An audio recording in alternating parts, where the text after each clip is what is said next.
Welcome to the weekly Metals, Money, and Markets update for the week ending Friday, May 6, 2016, hosted by Mickey Fulp, the Mercenary Geologist, and for miningclips.com, I'm Eric Bertsch. Hello, Mickey. Hello, Eric. Well, markets were very cautious, especially at the starting of the week here in anticipation of U.S. economic data. And while precious metals closed a little lower than last week, we saw some nice movements in gold on Monday and Tuesday. What's your take on gold and silver's movement this week? Well, it looks to me like the markets that are on the way up, and that would include the commodities and the Toronto Venture Exchange, spent the week consolidating more or less.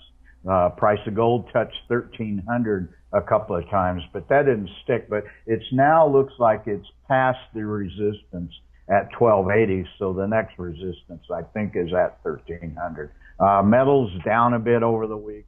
The big news, I guess, would be copper, which was down 10 cents over the week. And that's a pretty big move for copper. What's really concerning with copper is it is in severe backwardation. The July contract, which will be the nearest contract, is 4 cents lower. So that's a very negative view of the short-term trend of the copper market. That really is due to poor Chinese PMI data, 49.4 in April. Anything less than 50 is negative, and a stronger U.S. dollar over the week. Certainly. And moving on to energy, we saw oil's first weekly decline in over a month, and basically supply disruptions are to blame. What's your take on oil's move this week? Well, I think it would have moved lower if it wasn't for supply disruptions. I think supply disruptions are positive to the market because we have this glut right now. I think oil got ahead of itself. Closed the week at 44.64, down almost 3%, 2.9% over the week. Remember that because we'll talk about minus 2.9 here in a bit. But these supply disruptions are becoming important. I think the oil market would have fallen further if it wasn't for the temporary supply disruptions in the Canadian oil sands. We have estimates of 400,000 barrels a day to even 1 million barrels a day coming offline temporarily. And this has nothing to do with infrastructure. It has to do with the fact they evacuated 80,000 people out of Fort McMurray this week. We also have Nigerian rebels attacked the Chevron platform, offshore platform. Libya and Iraq both had some temporary, perhaps, disruptions this week. And finally, U.S. production's falling off continually. It's down 800,000 barrels a day year over year. If we go to uranium, it's just still hanging in there, lost to 0.5% over the week at 27.50. Right, and moving on to currencies, the U.S. dollar gained a little bit of ground this week and drove the euro and the Canadian dollar down as well. Well, and that was the end of week phenomenon on the U.S. dollar. It's been stronger over the last couple of days. The U.S. dollar on Monday hit a 52-week low at 92.63.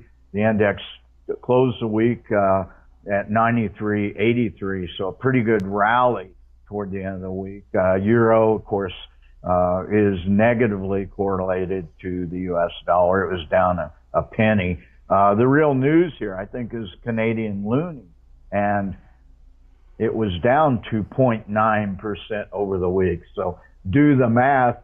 Oil down 2.9%, Canadian loonie down 2.9%. You know, we do continually trace the correlation coefficients of the loonie and WTI oil, and those are nearly perfect over the last, year and a half or so. Right. And moving on to markets quickly, the major indices had a rough start to the week, but managed to regain some ground in the last two trading sessions. What are the main drivers there? Well, I don't think there were any main drivers. The indices on major markets were not very volatile over the week, down and then up a little bit. They all closed the week. That'd be the Dow, the S&P 500, and NASDAQ, down less than 1%. So once again, they're just shuffling along, in my opinion, on tepid U.S. economic news. Jobs data didn't get anybody excited. You know, there's something on the order of 60% employment in the U.S. right now. So that means that nearly 40% of people who would want to be employed have just given up. Finally, we'll close with Toronto Venture Exchange. Closes the week at 669, down about 1%. And once again, this is that consolidation phenomena. And we're going to come out with a piece here pretty quickly about the correlation coefficient of the dollar and the Toronto Venture Exchange. I think that's going to be interesting.